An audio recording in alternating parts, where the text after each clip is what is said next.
The Zenith Research Station orbited the frost-covered moon of Kepler 442c, a joint venture between 17 species working to unlock the mysteries of deep space colonization. For 3 cycles, the station had operated in perfect harmony, a testament to interspecies cooperation and diplomatic achievement.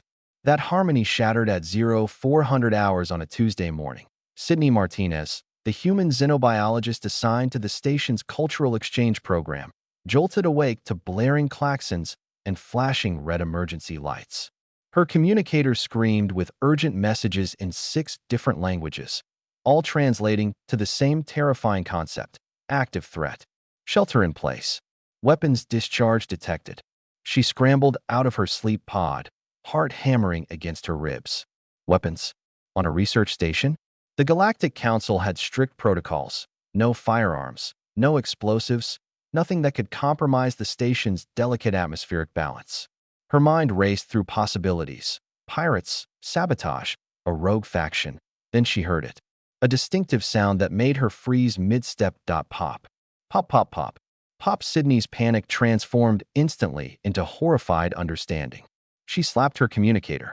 Emergency command. This is Martinez. Stand down. I repeat, stand down. There's no weapons discharge. Negative, Martinez, came the chittering response from Commander Vexthor, a Krillian security officer whose carapace probably vibrated with stress. Audio sensors detected 17 separate discharge events. Protocol demands. It's bubble wrap, Sydney shouted, already sprinting toward the residential quarters. It's bubble wrap, Commander. Silence stretched across the comm channel. Explain. I'll explain when I stop it. Just don't shoot anything.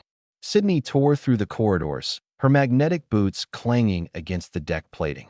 She passed huddled clusters of researchers, insectoid vril pressing themselves into corners, gaseous nethrons compressed into their emergency containment suits, even the usually unflappable Gordanian engineers looking alarmed. The popping sounds grew louder as she approached the human quarters. Her quarters. Specifically, the storage locker where she'd stashed the care package from Earth that arrived last week. She rounded the final corner and stopped dead. The hallway looked like a celebration had occurred. Sheets of bubble wrap, beautiful, Earth-manufactured, perfectly preserved bubble wrap, littered the corridor. And there, in the center of the chaos, sat 2 Quillian cubs. Mira and Nax, the offspring of Ambassador Quillrec, were perhaps the most adorable creatures Sydney had encountered in 5 years of xenobiological study. They stood barely 3 feet tall, covered in downy copper fur, with enormous eyes and tiny paws. Those paws were currently engaged in the most enthusiastic bubble-popping session Sydney had ever witnessed. Pop. Pop, pop, pop. Oh no, Sydney whispered. Mira looked up, her wide eyes gleaming with pure, unfiltered joy. Sydney, friend, look what we found. The Earth materials make happy sounds. Nax bounced excitedly, landing on a fresh sheet. Pop, pop, pop, pop. His entire face lit up. It is wonderful. Why does Earth make such joy noise packaging? Before Sydney could answer, Bentley Thompson, the station's human engineer, skidded around the opposite corner. His blonde hair stuck up at wild angles, and he wore his pressure suit backwards. Sydney, tell me those aren't. They are. Oh, we're so fired. Sydney activated her communicator. Commander, I have the situation contained. The weapons discharge was bubble wrap, a human packaging material. The ambassador's cubs discovered it, and stand by. The commander's voice carried an edge sharp enough to cut hull plating. Within minutes, what seemed like half the station's population crowded into the corridor. Commander Vexthor arrived first, his weapon drawn, followed by Ambassador Quillrec, whose copper fur had gone pale with parental panic. My cubs. The ambassador rushed forward, gathering Mira and Nax into her arms. I thought, the alarms. We were making happy sounds. Mira protested, waving a sheet of bubble wrap. Look, Parent Quill. Earth makes the best toys. The commander's weapon lowered slowly, his compound eyes fixed on the bubble wrap, then on Sydney. This packaging material was registered with station inventory. Yes, sir, Sydney said, attempting to sound professional despite wearing pajamas with cartoon rockets on them. Standard Earth shipping supplies. It's used to protect fragile items during transport. The air-filled pockets create cushioning, and when compressed they pop. Everyone jumped. Nax had squeezed another bubble, giggling. They explode. Commander Vexthor's mandibles clacked in what Sydney had learned to recognize as deep concern. You brought explosive materials aboard this station. They're not explosives. Bentley interjected, stepping forward.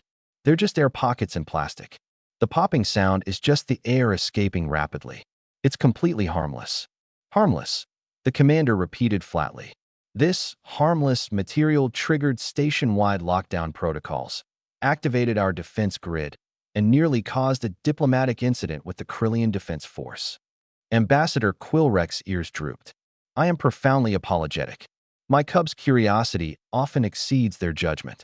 I had no idea human materials could be so stimulating. Sydney knelt beside the cubs. How did you two even get into my storage locker? Myra's eyes went wider. An impressive feat. The door made clicking sounds when we pulled it. We thought it was another toy. Bentley groaned. Humans need to start child-proofing everything. On our world, cubs cannot manipulate simple locking mechanisms until maturity. The ambassador explained, her tone apologetic. We did not anticipate this level of dexterity.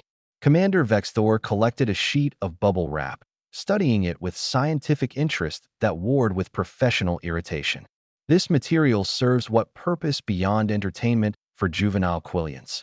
Protection during shipping, Sydney explained. On Earth, we transport delicate items across vast distances.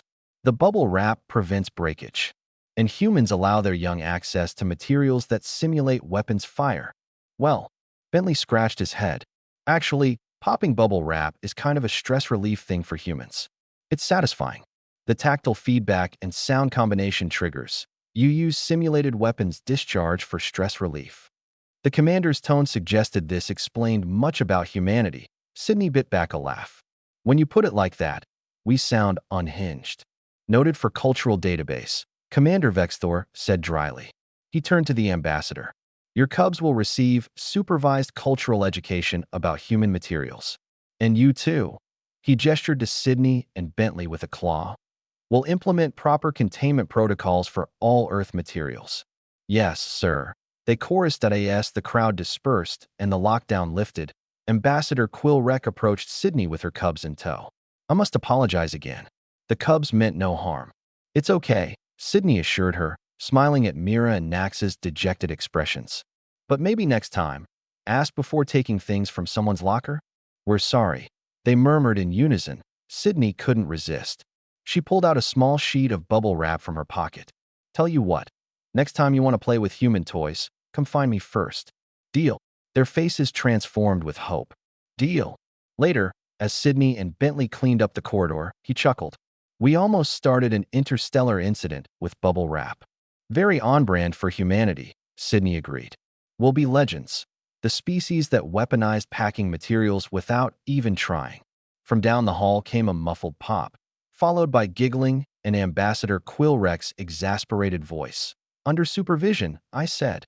Sydney and Bentley exchanged grins. The galaxy might be vast and full of wonders, but sometimes the simplest Earth pleasures cause the biggest cosmic headaches. And somehow, that felt perfectly, wonderfully human.